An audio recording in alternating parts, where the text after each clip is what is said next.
Assalamu alaikum wa rahmatullahi wa barakatuhu. On behalf of the Council of Islamic Organizations of Greater Chicago, I welcome you to today's Quranic tafsir session. We tried to do this session yesterday and we ran into some technical difficulties, but inshallah ta'ala, we will be able to deliver today on this much needed and I'm sure very insightful session, inshallah. My name is Carrie Bracken. I am acting principal of Muslim Leadership Academy. And I will be the moderator for tonight's session. Today we have with us dear respected Sheikha Tahera Ahmad, mashallah. She is the chaplain.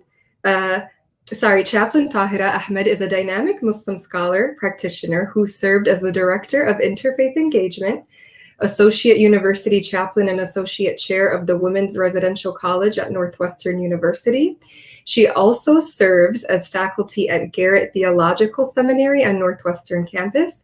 She was recognized at the White House as a leading Muslim woman, and in 2014, she became the first woman to represent the United States at the International Quran Competition in Indonesia, where she placed 6th in the world, mashallah.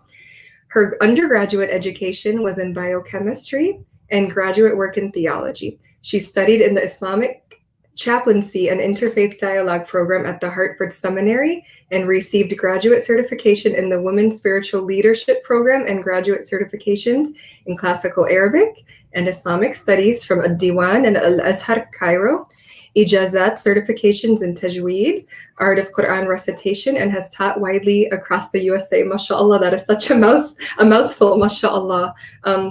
We want to thank our sponsors now before officially introducing her for today. So platinum sponsors are Muzaffar Mirza DDS and Associates. Our gold sponsors are Downtown Islamic Center and Zakat Foundation. Silver sponsors are Family Eye Physicians, Dr. Muhammad Al-Khudari and Dr. Wasiya Khaja Ahmed. And Alpha Motors. Our bronze sponsors are Charming Skin Vein Clinics, Dr. Jawdat Aboud and Muhsin. Inshallah, tonight our Imam will give the highlights of she's a Sheikha in this case, mashallah. We'll give the highlights of the Quranic guidance from Surah 58, that's Surah Al-Mujadila, to Surah 66, that's Surah Al-Tahrim. After the abridged tafsir, we will have a question and answer session where you get to ask your questions in the comment section on your YouTube and Facebook. Let us welcome Sheikha Tahera to our live program, inshallah. Bismillah. Assalamu alaikum wa rahmatullahi wa barakatuh. وعليكم السلام ورحمة الله وبركاته. جزاك الله خيرا بارك الله فيك. بسم الله والصلاة والسلام على رسول الله. اللهم صل على سيدنا ومولانا محمد وعلى سيدنا مولانا محمد صلاة تنجينا بها من جميع الأهوال والآفات وتقضي لنا بها من جميع الحاجات وتطهرنا بها من جميع السيئات وترفعنا بها عندك على الدرجات وتبلغنا بها أقصى الغايات من جميع الخيرات في الحياة وبعد الممات إنك على كل شيء قدير. رب اشرح لي صدري ويسر لي أمري واحلل عقدة من لساني يفقهوا قولي آمين. So assalamu alaikum everyone. Thank you so much for taking out these last few days really that are left of Ramadan to join us with CIOJC. The entire series has been incredible, featuring many local scholars, resident scholars, ulama, huffaz, and I think really the entire team that has worked very hard. As you know, everyone has been volunteering to do this. So it takes a lot of effort to put all of this together. So I'd like to first start off by saying that we should all keep them in our du'as, because this is dedication to the entire community. And it's something that people are taking out of their own valuable time to put into what would be beneficial for the entire community. So keep all of those who have, worked toward this in your du'as, inshallah, especially in these last few nights. To begin, we are going to be reciting from one of the chapters that I'm going to be talking about today, which is Surah Al-Hashr. So if you wanted to join in, you could, or you could simply just listen. If you wanted to go to the actual surah, I mean. So I'm going to be reciting the last few verses again of Surah Hashr to begin with. And during my presentation, you're going to see one of the fada'il or the benefits of reciting these verses, inshallah. أعوذ بالله من الشيطان الرجيم بسم الله الرحمن الرحيم لا يستوي أصحاب النار وأصحاب الجنة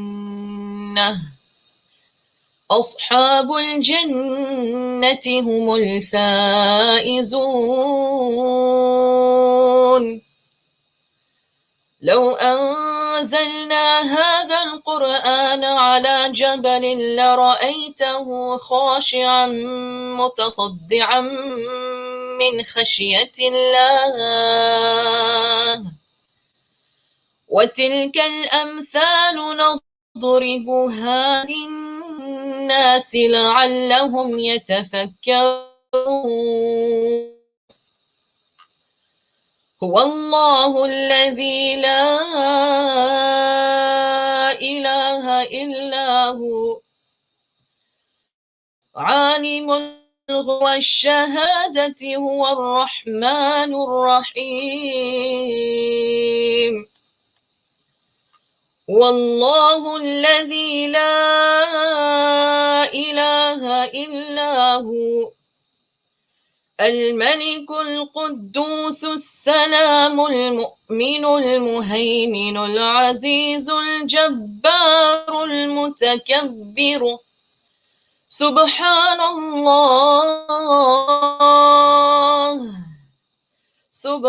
الله عما يشركون هو الله الخالق البارئ المصور له الأسماء الحسنى يسبح له ما في السماوات والأرض وهو العزيز الحكيم صدق الله العظيم اللهم أنس وحشتنا في قبورنا اللهم ارحمنا بالقرآن العظيم واجعله لنا إماما ونورا وهدى ورحمة اللهم ذكرنا مما نسينا وعلمنا مما جهلنا وارزقنا تلاوته آناء الليل وآناء النهار واجعله لحجة يا رب العالمين آمين. So I always try to recite the Quran, especially as a Muslim woman, because I want to ensure that other Muslim women have a voice that they can relate to and connect with. And I know that there are a lot of male scholars who have recitations out there and there are very few female. So that's one of the reasons as well, if you're curious as to why I chose to recite, it's really, inshallah, also to encourage the younger generation. You know, there are lots of younger hafidhat and younger women and girls who, inshallah, I pray will be inspired by it. So let's go to our PowerPoint presentation. I want to do something different with you today. Instead of, just speaking from a tafsir book, what I'd like to do is give you something that you can take away from these 9 chapters of the Quran, which are all in the 28th juz. And the way that I've tried to share them with you today is not necessarily in tafsir, because fassara yufassiru, in tafsir would be a very detailed kind of deep dive that we don't have time to get into, nor do I consider myself someone who is, someone who does qualify in the category of doing deep tafsir. What I will share with you as a humble aspiring scholar of the tradition is what we call tadabbur. And this is why this series is called Reflections. So let's go to our first slide that I want to share with you. This first slide, it actually, yes, thank you. It gives you an understanding of the major books of tafsir, and we call that exegesis in terms of talking about theology. So these are major, I would say, mainly Sunni scholars, and you've probably seen some of these names before. I wanted to highlight that I do look into Imam Razi, the number 2 on this list. So a lot of what I have to say today is both from Imam, I would say Razi, as well as Ibn Kathir, rahimahullah. So just wanted to make sure that you have that as a reference point. Okay, we'll go to our next slide.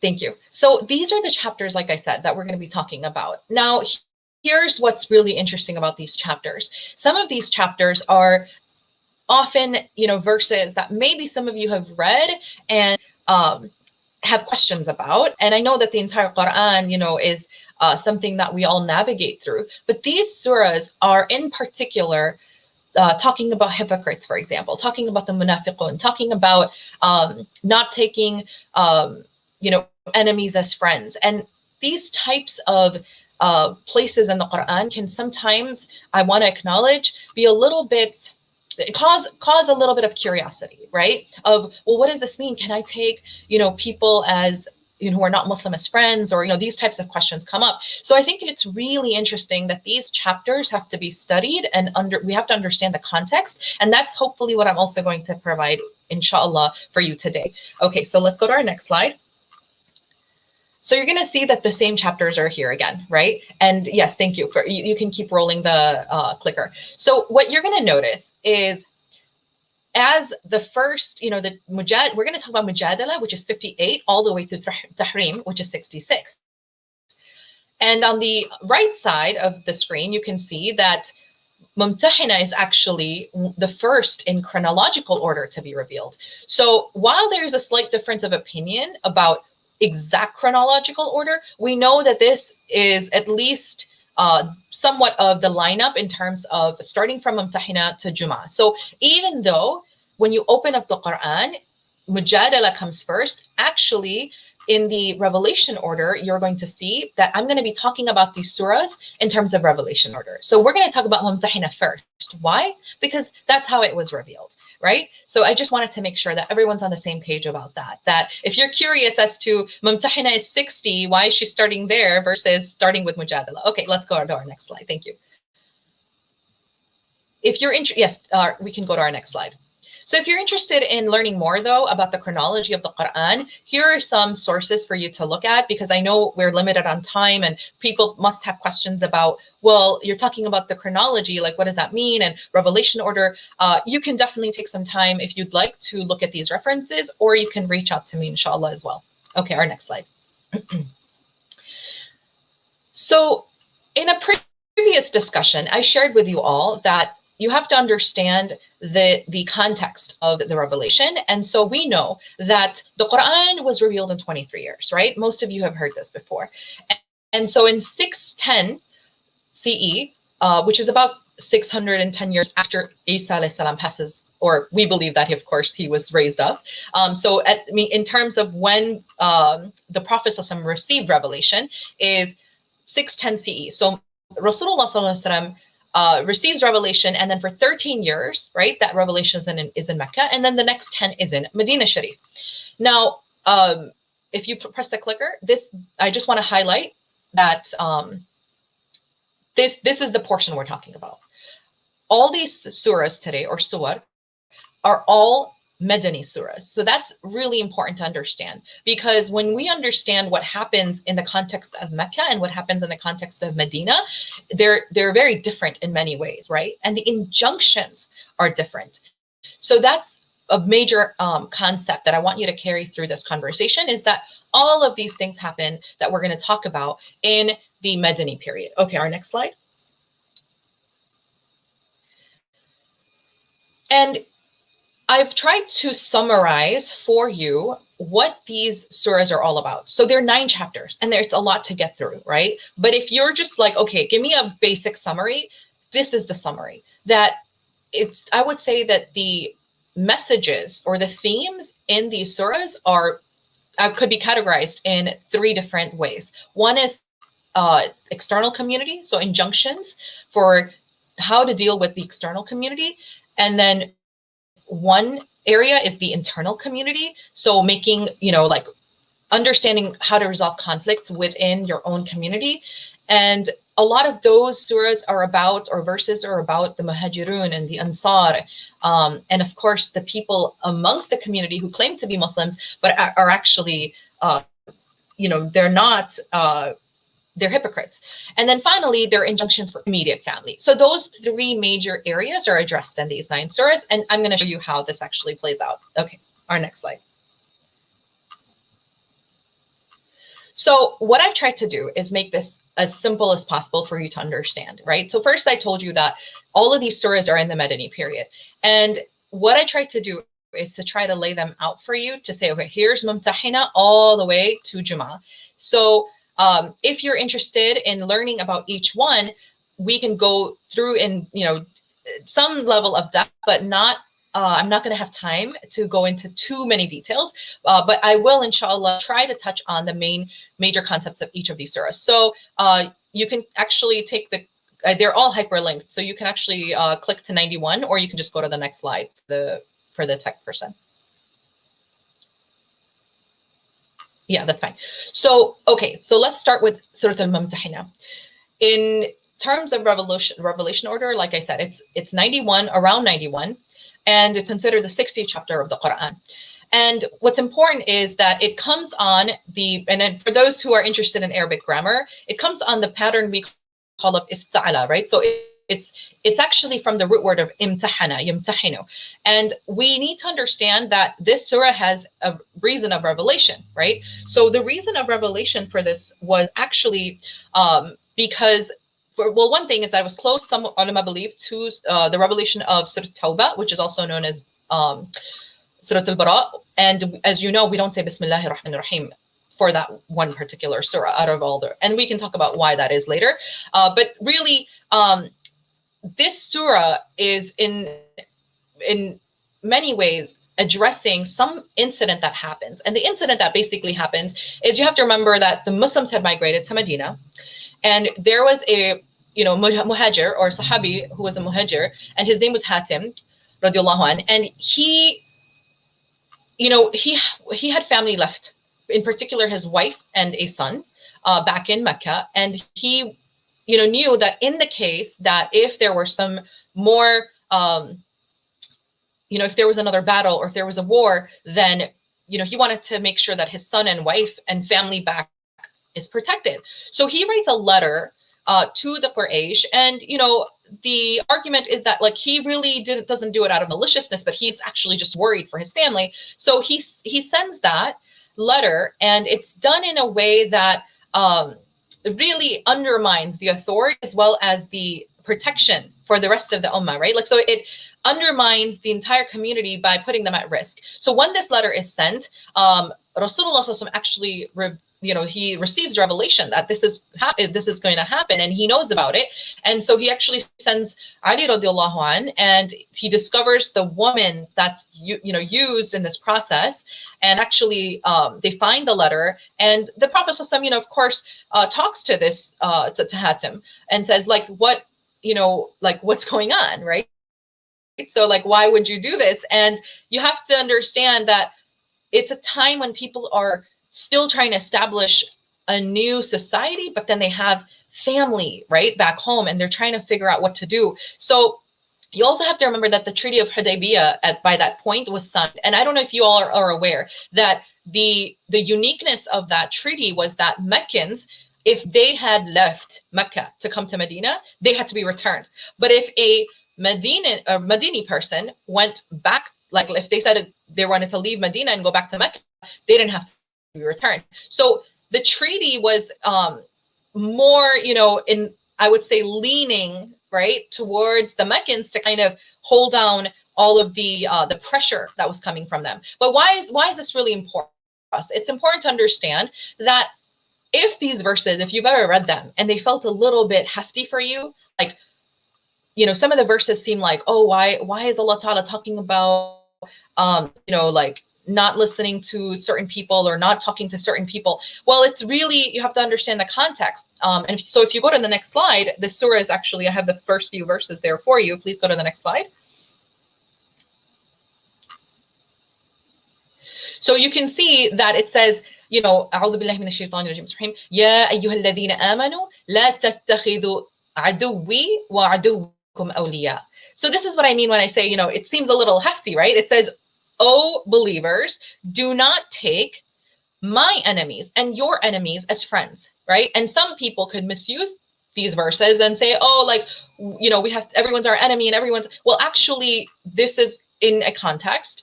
This is to ensure that when you're in a state of vulnerability, that you're protecting your own community, that you're protecting the rights of your community. And in this case, it was, this specific incident that happens with this particular muhajir who, comes to Medina and is worried about his family and releases information, right? Because you have to remember, when he's sending the letter, the Quraysh now know that maybe there will be, there's a possible reason for them to come and attack the Muslims, right? So there's that happening as well. Okay, so we'll go to the next slide.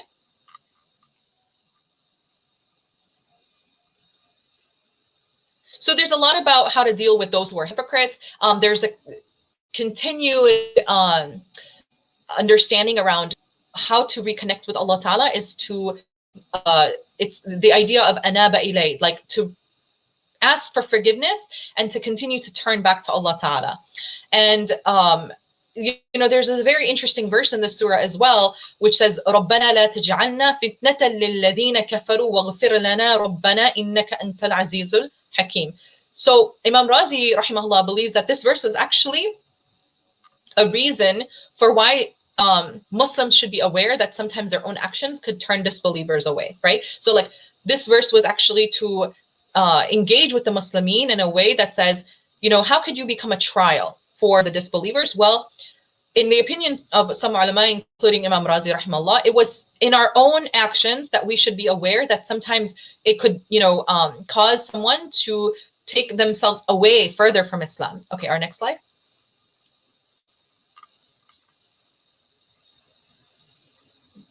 Okay, so let's talk about Surah Talaq, which comes next. Now, Surah Talaq is really interesting. I know you probably already know what it means. Divorce. But really, the Arabic term, which I think is really interesting, it's not divorce, is not the right way to, I would say, translate talaq. Talaq means to release.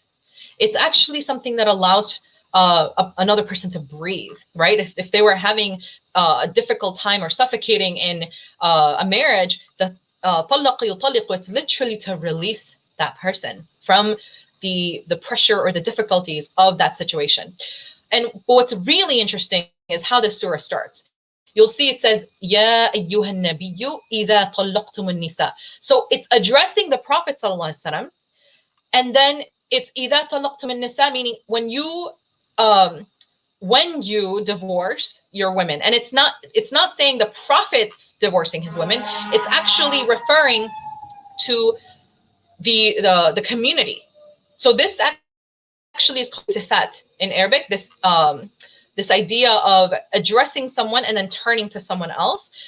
So that's important to remember, that when it says ya ayyuhan nabiyyu, it's not actually referring to just like the Prophet. It's actually saying tell your community this and make sure that they understand this. So and what's important about this surah is continually you're going to hear this idea of taqwa. Be conscious of Allah Ta'ala. Like when you're in a divorce situation, as some of you may know, there's a high emotions. There's a lot of maliciousness in some people's divorces, and in other cases there's a sense of understanding and flexibility. But all of that is supposed to, the underpinning of that is supposed to be a deep conscientiousness of Allah Ta'ala, that He's going to take you into account, everything you're doing. And then you have to remember, in the context of the time we're talking about, it's when men had a lot of power and privilege.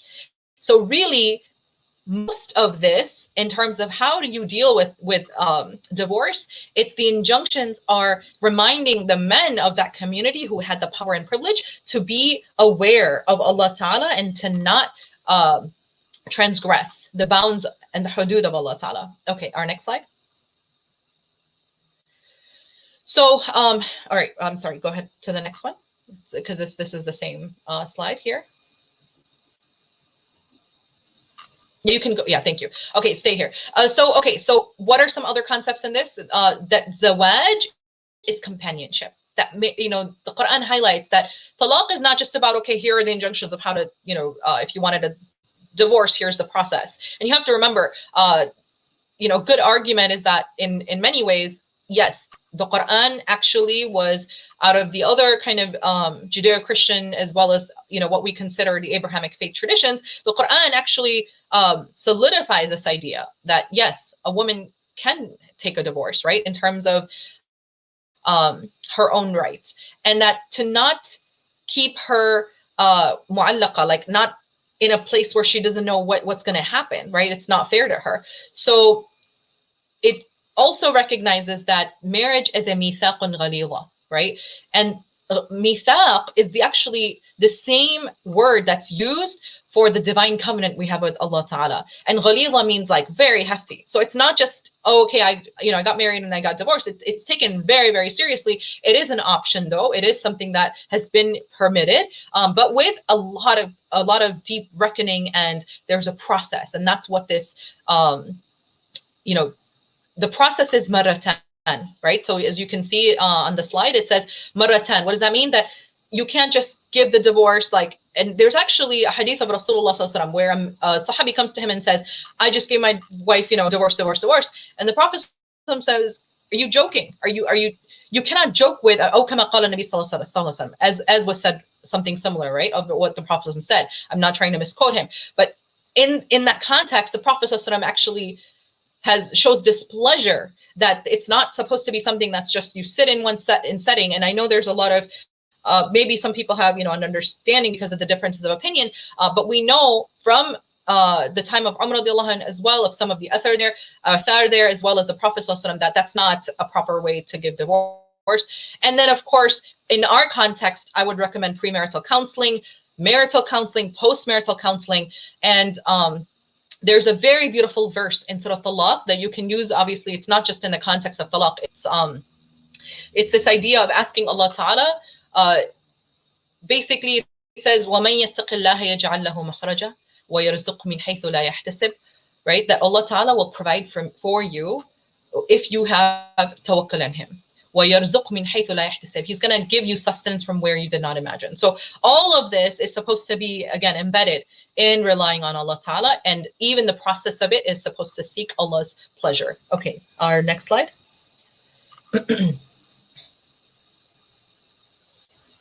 So let's go to Surah Hashr. So we've covered Mumtahina, we've covered Talaq, we're on Hashr now. And Hashr is part of what we call them Sabbihat, right? You're going to see that there are certain surahs in the Quran that begin with Sabbaha lillahi. So those are called the Musabbihat, and this is one of those surahs.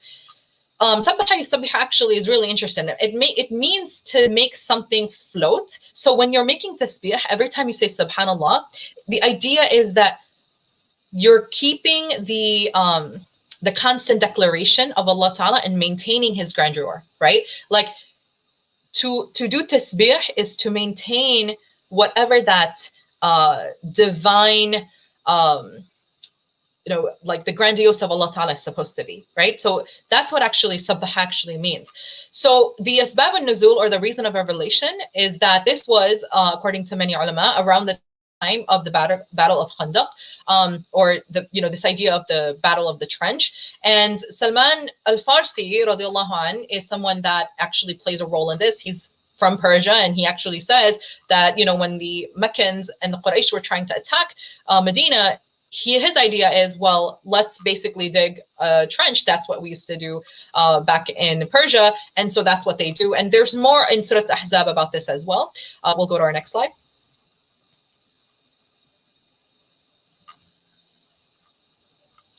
So, but here are the important key takeaways of Surah Hashr, right? Now, so what happens in this battle? The Muslims actually win, and after that, they have a surplus of what's considered like spoils of war. And there's, of course, there, like, some of the Sahaba are wondering, like, oh, who's going to get this? Like, who's going to get all this money? And Allah Ta'ala makes it very clear. Well, and this is what's really interesting. Whenever countries, as you know, in post-modernity go to war, it's usually the rich corporations that all make money, right? Like, if you really study this, Allah Ta'ala says no. If the result of all of this is actually to uplift those who are in most of this need, and then that would be, of course, very clearly the quraba, the yatama, the masakin, the wabn as-sabil, the travelers, and really, it's why. لِكَيْ لَا يَكُونَ دُولَةً بَيْنَ الْأَغْنِيَاءِ مِنْكُمْ. Look at how beautiful that is. Like, Allah Ta'ala is saying like the ones who are rich, right? And then the ones who don't have, it's like the haves and the have-nots, we're going to bring that, like we're going to raise that bar of the have-nots, right? So I find that these verses really, you know, powerful, because what it establishes is that when there were battles, the idea of what was the result of that is not to make the rich more richer. It was to help those who were the ones who were most oppressed. Okay, our next slide. And last few things about Surah Hashr are that it addresses three types of groups of people: the Muhajirun, the Sabiqun, and then the Siddiqun. And many ulama consider us as part of the Siddiqun, right? Like the third group. The Muhajirun are considered the ones who gave up the most, right? They believed in the Prophet ﷺ, they left everything and they migrated. And this surah actually recognizes that how open and kind and you know, how much we should consider the sacrifices of the migrants or the immigrants, and how much we should take care of them. So this idea of like refugees and coming into a country, like the Quran actually, I would argue, continues to help those, right? And provide them with aid, and to give them a sense of a belonging in this new space. So it says that, for example, also about the Ansar, that they were also recognized for all the consideration that they took up, because they accepted the Muhajirun, right? And it says even in the state of khasasa, meaning even if they had a lot of, because ju' means hunger, but khasasa is like a deeper level of hunger. It's like you're almost at the point of starvation, but they still gave, right? And then the third group, like I said, is supposed to be us, and there's a dua in there that Allah Ta'ala doesn't, we're supposed to ask Allah Ta'ala to not put a sense of ghil. وَلَا تَجْعَلْ فِي قُلُوبِنَا غِلًّا لِلَّذِينَ آمَنُوا. We ask Allah Ta'ala to not put a kind of, you know, like any kind of bad feelings or any kind of distaste in our hearts for the believers. And then of course, I read for you, if we could go to the next slide, the last few verses of Surah Hashr. And it's the only place actually in the Quran with that many number of names of Allah Ta'ala in one place. And what's also really important is that there's a hadith of Rasulullah in Tirmidhi, that if a person, and this is actually really, really cool for those of you who are like, oh, give me a dua, that would be really awesome to recite. This actually is from the hadith of Rasulullah, like I mentioned in Tirmidhi, that the Prophet said that if anyone says, A'udhu billahi minash shaitanir rajim, and then if you go to the next slide, and in another narration, if you say, A'udhu billahi as-sami'il alim, A'udhu billahi as-sami'il alim minash shaitanir rajim, and then you say the 3 ayat of Surah Hashr, 70,000 angels are appointed for you and make forgiveness on your behalf. So this is actually something that should be part of our daily practice, inshallah. I recited these few verses for you in the beginning. And so if you have a chance and if you need help reciting, of course, there's online, YouTube links to this, as well as if you wanted to reach out, I can help you with that, inshallah, hopefully. Okay, our next slide. Okay, so now we're on Surah Munafiqun, which it literally translates, right, as the hypocrites. And the Asbab al-Nuzul for the revelation, or the revelation background, is that the Muslim community is about 5 years or so into their life in Medina. And both Battle of Badr and Uhud have already occurred. And there was a group called, the Bani Mustaliq, and they were attacking the Muslimin that were considered or they were planning on attacking the group of Muslimin because they had perceived them weak. Remember, Uhud had happened and they had lost. So there was this idea that perhaps the Muslimin are weak now. So the Bani Mustaliq wanted to attack them. But the Muslimin actually defeat the tribe. And the Prophet, as you know, marries the daughter of the leaders of the tribe, and he frees all of the prisoners. If we could go to the next slide. Sorry if I'm going a little bit faster. It's just for the sake of time. If we could, yeah. So what actually ends up happening is that there's this, a servant of Umar radiallahu anh, and he has a conflict with one of the leaders of the Muhajirun, and they both basically call on, so this is an internal conflict, remember. There's a conflict that's happening between two groups, and it's actually because of two individuals who get into it, so to speak, and buy some water well, and one group is calling on his group, which is like the Muhajirun, and the other is calling on the Ansar, and they're using their labels, but they're misusing them, right? This news goes to the Prophet ﷺ, and he's actually not happy about that. He's like, you're misusing these names that have been described in the Quran to honor you. So what do we learn from this particular story? We learn that when individuals are having a conflict, it's the responsibility of the larger groups to calm things down rather than flare things up, so to speak, right? This is what we learn from this surah. Okay, keep going.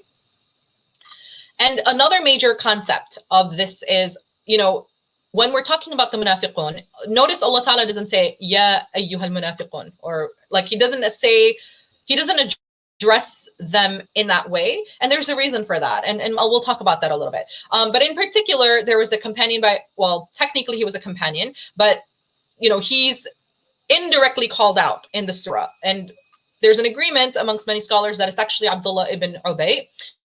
And what's interesting about him is that he wanted to be the leader of Medina before Rasulullah got there. So like that's a little bit of the context, right?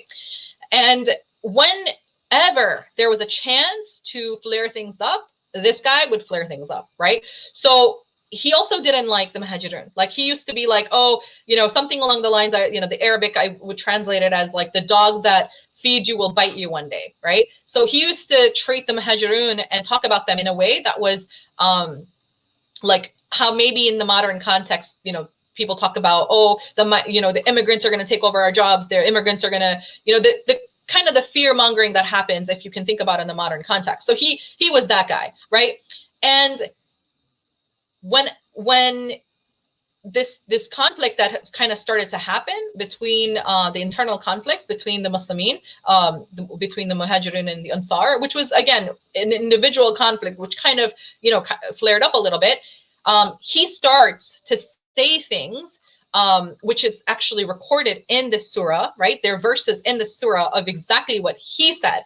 And there's a child actually of around 9 or 10 years old who hears that speech, and his name is identified as Zayd ibn Arqam. And he actually goes and tells his uncle that Abdullah ibn Ubay is saying all these things about how, about the Muhajirun. And the uncle relates this to Umar radiallahu anh. And Umar radiallahu anh, he was known for like, okay, if you're going to cause treason, we're going to take care of you, so to speak, right? Like he was very, he knew how to protect his community when there was treason, so to speak.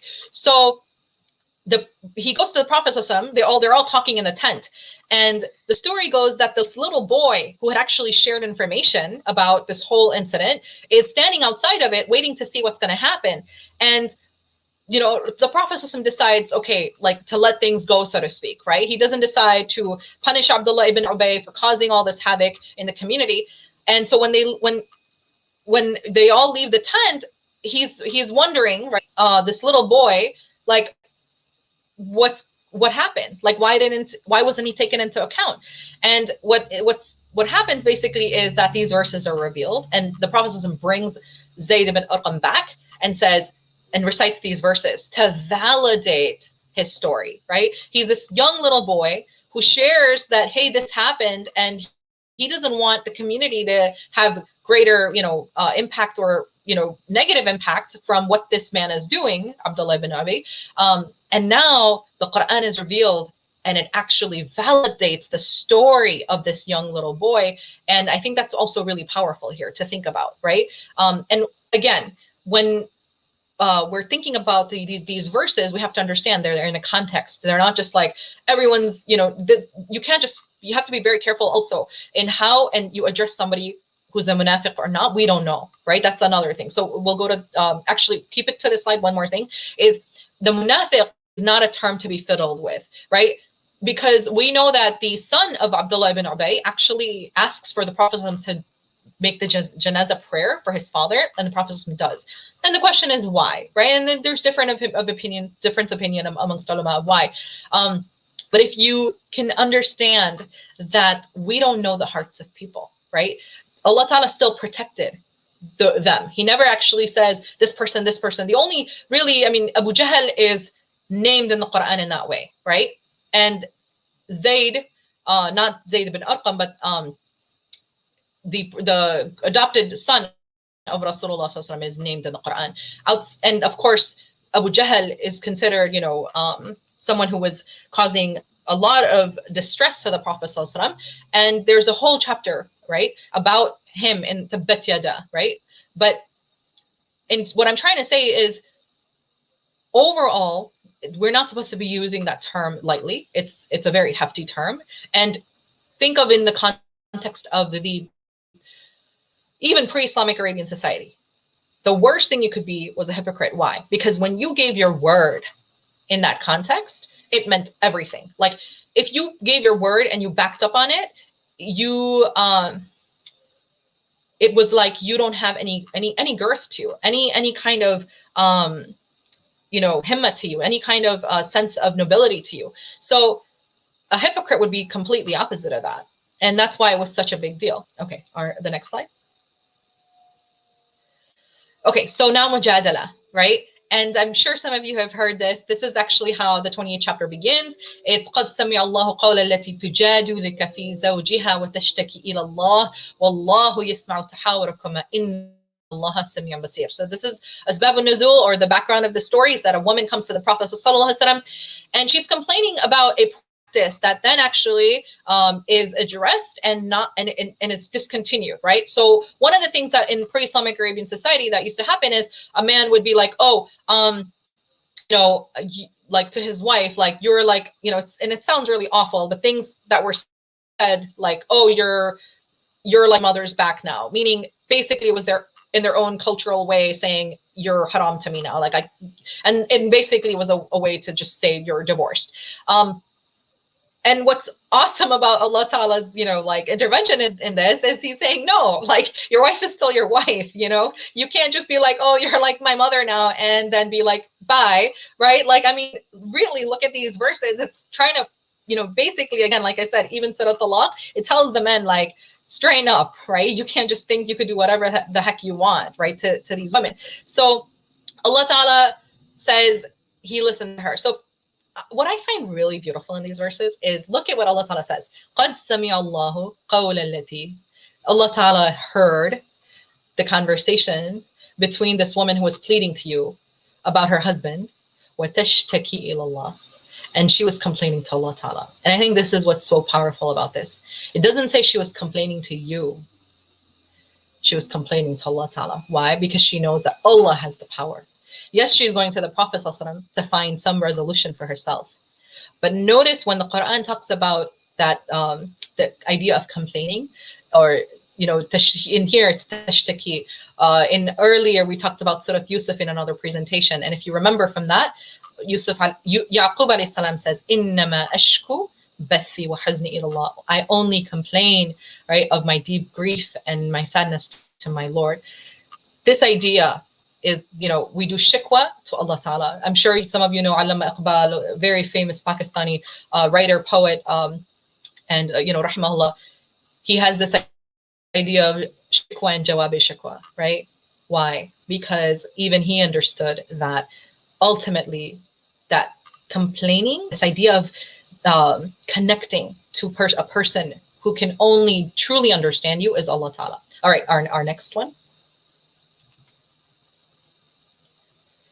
So we're at Surah Tahrim, which again, it means literally like something that is prohibited, right? Because it comes from the same word as like harama, something that's sacred, something that you're not supposed to cross.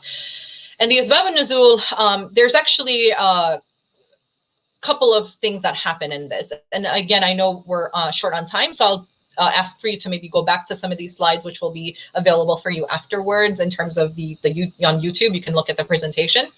And so it's this time it's addressing the Prophet ﷺ, because remember previously we had Surah Talaq where it began with Ya Ayyuhan Nabi, but it's actually literally addressing the Prophet ﷺ. There's no iltifat here technically, and it's saying Lima tuharrimu ma ahallallahu lak. Why are you making something forbidden that we have made halal for you? And what is that? Well, the story, as many ulama agree, is actually about one of the wives telling the Prophet ﷺ that, you know, whatever it is that you had, that you ate, that she felt like, you know, she didn't like it. It didn't smell good. And this story is, again, embedded in some of the internal concerns or issues that were happening within the poem of the Prophet ﷺ amongst his wives. And some ulama say that it was actually honey that he had eaten. And then the Prophet ﷺ says, okay, I'm never going to eat honey again. Now, what's interesting here? What do you see here? The Prophet ﷺ, because he was such a humble human being, when someone told him, hey, like, you smell from this, right? He doesn't say, no, I don't. He says, oh, okay, I'll never do this again, right? And Allah Ta'ala is intervening and saying, no, hold on. Like, because when you do this, meaning the Prophet ﷺ, it sets the precedence for the entire community then, right? Like then, because every little thing that the Prophet ﷺ would do, people would follow that. So Allah Ta'ala intervenes and says, no, hold on. You can't just do that, because then when you do that, people will say, okay, I'm never going to eat honey again. And imagine there's obviously a lot of benefits to honey, as you all know as well. But that's the main point, right? Is if Allah Ta'ala tells the Prophet ﷺ, there's a deeper reason for that, and it's to make sure that the ummah, which follows the footsteps of the Prophet ﷺ, is not repeating those things, right? And then there's another incident, which again, I don't know, we have time to get into for right now, but let's, inshallah, if we could go to our Surah Taghabun, which is, again, surah, its revelation order is around 108. It's a 64th chapter of the Quran. And really, it's amongst, again, the mustabihat. Remember, the surahs that start with Subhanallah. And overall, the concept in this is about mutual gain and loss, right? And then it's beautiful. It's a beautiful surah. Like, if you read it, it's got a lot of you know, the beauty of Allah subhanahu wa ta'ala, the marvels of Allah ta'ala's creations, and then of course the benefits of having iman. Okay, we'll go to the next slide.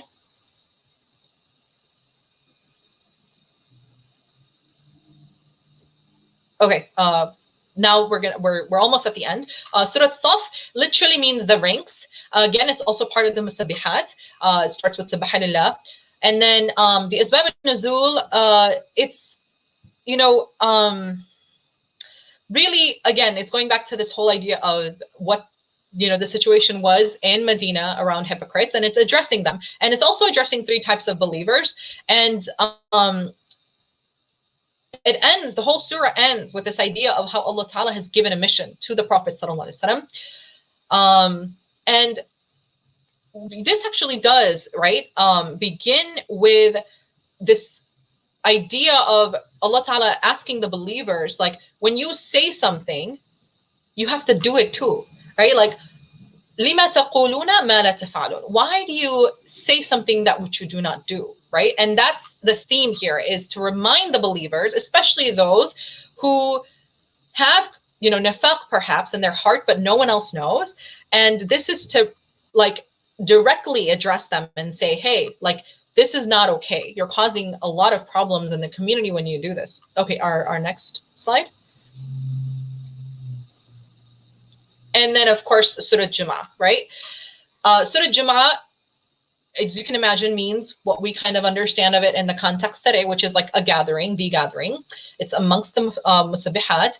And it's also amongst the fawasila, which we can get into at another time. But when you have the, like, two names of Allah Ta'ala, like Ra'uf Rahim, or like the idea of how a verse will end with Allah Ta'ala's names, that's actually part of a conversation around the fawasila. The Asbab al-Nuzul, really, it's this idea, right, of making sure that the injunction of Friday prayer is established. And it's about ethics, as well of how to do that. And I'm sorry, it's meant to say ethics of Jumu'ah, of how to congregate. So let's go to our next slide.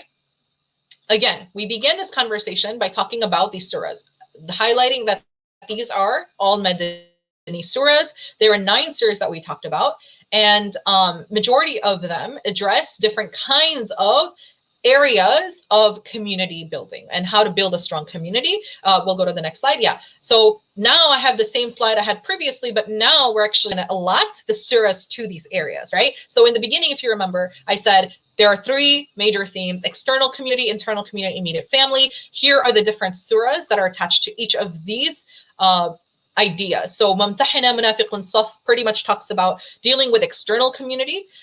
Then you have the internal community, and Surah Hashar, Munafiqun, and Surah Jum'ah talks about the internal community. As you know, the ideas that we talked about actually are addressing some of the internal kind of conflicts that may occur within a community. And finally, immediate family, right? So Surah Talaq, Mujadala, Surah Tahrim, all address the ways in which some of the immediate or nuclear family considerations should also be taken into account. So our final slide, again, is just these were the surahs we talked about. And I think what's really important as I come to a closure is to, you know, when we read these surahs, if some of you have felt that when you start reading the Quran, and of course, Ramadan is a time where everyone really, you know, tries to engage with the Quran as much as possible, and many people try their best to do that. But it's like 6,236 verses. And I understand that. I know some of the younger generation that comes to talk to me says, like, that can be really overwhelming for some people. But I think that if we start to do tadabbur on the Quran, and we reflect on the Quran, and we have teachers who can help us through understanding the context of some of these surahs, and to really take some time to understand what this meant for the community of the Prophet ﷺ and what lessons can we learn from it, I think that can become more of a connecting point for us. So I know also that I shared with you that the Quran means that which is to be recited, right? And so there's barakah in reciting these verses. Yes, one thing is to understand and understand context and all of that good stuff. But also we know from the hadith of Rasulullah sallallahu alaihi wasallam that every letter that we recite, there is a reward for it. And the Quran itself says it's a shifa for us. It is healing for us.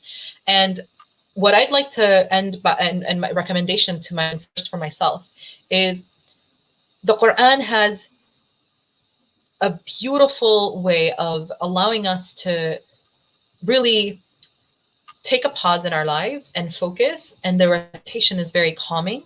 We know that the recitation of the Quran has been studied even by neuroscientists today, and that it actually releases serotonin, right, in our body. Like, world traditions have these, you know, meditative kind of mantras, or this idea of like reciting something. We have the Quran, and when you do it in a way it's supposed to actually, when you do it in a proper way, it can really lower anxiety. It has really helped with connecting to one and focusing on allowing ourselves to really take a breather. And I'm not saying that, you know, it's like if you have other kind of mental health concerns that this would be the only solution. No, of course, counseling and going, you know, through proper therapy is what's necessary. One of the tools that we can utilize is the benefit of the art of the Quranic recitation, which I believe is not being used in the way that it should today. And I would recommend to, inshallah, as Ramadan is closing, to have a teacher, to take a teacher and do some one-on-one Quran, and allow for yourself to connect both in terms of the understanding as well as the recitation, inshallah. Barakallahu feek wa quli hadha astaghfirullahi wa lakum wa li wa lakum. So I think we're taking some questions maybe in the last few minutes, if we have any. Welcome, Sister Sheikha Tahera Ahmad. Can you hear me? Yeah. Jazakallahu khairan. This was so insightful and so helpful. Of course, I think I can speak for all women when I say you're not just an inspiration for the younger girls, but also for those of my age and older, mashallah. Really, we are so inspired by you. May Allah preserve you, preserve your knowledge, increase you in knowledge along with all the rest of us, inshallah. Sister, there weren't many questions from the audience. You have explained everything in such detail, and I think the PowerPoint, putting that up, actually helped our audience follow. better. Alhamdulillah. So if you could end with a dua, we would be very blessed for that, inshallah. Wassalamu alaikum.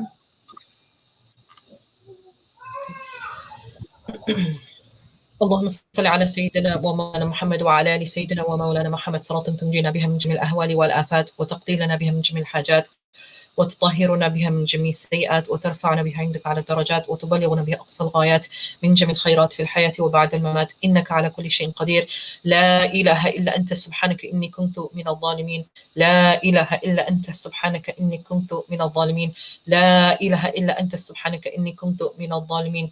لا إله إلا هو العزيز الحكيم. سبحان الله رب العرش العظيم والحمد لله رب العالمين. نسألك موجبات رحمتك وعزائم مغفرتك والغنيمة من كل بر والسلامة من كل إثم لا تدع لي ذنبا إلا غفرته ولا هما إلا فرجته ولا حاجة هي لك رضا إلا قضيتها يا أرحم الراحمين يا أرحم الراحمين يا أرحم الراحمين يا حي يا قيوم برحمتك نستغيث ومن عذابك نستجير. أصلح لنا شأن كله ولا تكلنا إلى أنفس خلقك طرفة عين يا رب ولا تكلنا إلى أنفسنا من خلقك طرفة عين يا رب ولا تكلنا إلى أنفسنا من خلقك طرفة عين يا رب. ربنا آتنا في الدنيا حسنة وفي الآخرة حسنة وقنا عذاب النار. اللهم اغفر لنا ولوالدينا ولمعلمينا والمؤمنين والمؤمنات والمسلمين والمسلمات يوم يقوم الحساب. ربنا هب لنا من أزواجنا وذرياتنا قرة أعين واجعلنا للمتقين إماما. اللهم لا تزغ قلوبنا بعد إذ هديتنا وهب لنا من لدنك رحمة إنك أنت الوهاب. اللهم إنا نعوذ بك من كورونا فيروس ومن كل فيروس ومن كل مرض ومن كل سرطان ومن كل حسد ومن كل عين ومن كل دين ومن كل شيء ضار ومضر. اللهم إني أعوذ بك من العجز والكسل وأعوذ بك من الجبن والبخل وأعوذ بك من الغلبة الدين وقهر الرجال. اللهم إنا نسألك من خير ما سألك من نبيك محمد صلى الله عليه وسلم ونعوذ بك من شر ما استعاذك من نبيك محمد صلى الله عليه وسلم وأنت المستعان وعليك البلاغ ولا حول ولا قوة إلا بالله العظيم. اللهم اغفر أمتي رسول الله صلى الله عليه وسلم. اللهم اشف أمتي رسول الله صلى الله عليه وسلم. اللهم رزق أمتي رسول الله صلى الله عليه وسلم برزق حلال وطيبا واسع كاملا دائما شاف يا رب. اللهم رزق أمتي رسول الله صلى الله عليه وسلم بأزواج صالحين بالصحة والعافية وأولاد صالحين بالصحة والعافية. Ya Rabbi, have mercy on the Ummah of Rasulullah sallallahu alaihi wasallam. Ya Rabbi, forgive all of us for our major and our minor sins, our intentional and our unintentional sins, and grant us the tawfiq, Ya Rabbi, to not continue to commit them, Ya Rabbi. And Ya Allah, have mercy on the Ummah of Rasulullah sallallahu alaihi wasallam in every single corner of the world. Have mercy on all the Muslimin who are sick, who are ill, and everyone, Ya Rabbi, who is under your divine mercy, Ya Allah, all of your creation, Ya Rabbi. Have mercy on all those who are ill, who are sick. Have mercy on those in India, Ya Rab, who are suffering, Ya Rab, Ya Allah. Have mercy, Ya Rab, on especially the Muslimin, Ya Rab, in every corner of the world, in Al-Quds, in Palestine, our brothers and sisters who are suffering, Ya Allah, from oppression. Ya Allah, have mercy on them. Ya Allah, have mercy on the Muslimin all over the world, in China, in Afghanistan, in parts of Africa, all parts of Africa, all parts of the Middle East, of Yemen. Ya Allah, have mercy on the Muslimin of Syria, of Yemen, and every single corner of the world, as well as our own country, Ya Rab. Have mercy on all the Muslimin living as minorities in all parts of the world. And Ya Allah, please accept our ibadah in Ramadan. Ya Allah, please accept all of our fasting in Ramadan. Allow us to use this month as a booster for ourselves to continue all of the great things that we started. And Ya Allah, have mercy on all of the young people who are in school right now, who are fasting and studying and trying to do their exams and trying to be successful. Ya Allah, you are the one who grants success. Ya Allah, grant success to all of our young ones, as well as grant shifa and protection for all of the Ummah of Rasulullah, especially those who are sick or ill due to any kind of disease, especially COVID, and especially those who have cancer or rare diseases, and protect them, Ya Allah. And Ya Allah, have mercy on our hearts to be more empathetic towards each other, more loving towards each other, and grant us the best in this life and the next. Allahumma inna nas'aluka murafaqa wa suhbat al-Nabi Sayyidina Muhammad Mustafa sallallahu alayhi wa sallam. Allahumma rizqna shafa'atahu yawm al-qiyamati innaka la tukhlifu al-mi'ad. ربنا تقبل منا إنك أنت السميع العليم وتب علينا إنك أنت التواب الرحيم ولم نكن بداعيك رب شقيا آمين آمين آمين. Sheikha Tahera Ahmad, Jazakillahu khairan. Really, thank you for everything. Thank you for joining. Really benefited from you. For those of you still tuning in, please stay, because in 2 minutes we have Sheikh Amin joining us, inshallah, for another lecture. Assalamu alaikum wa rahmatullahi wa barakatuh.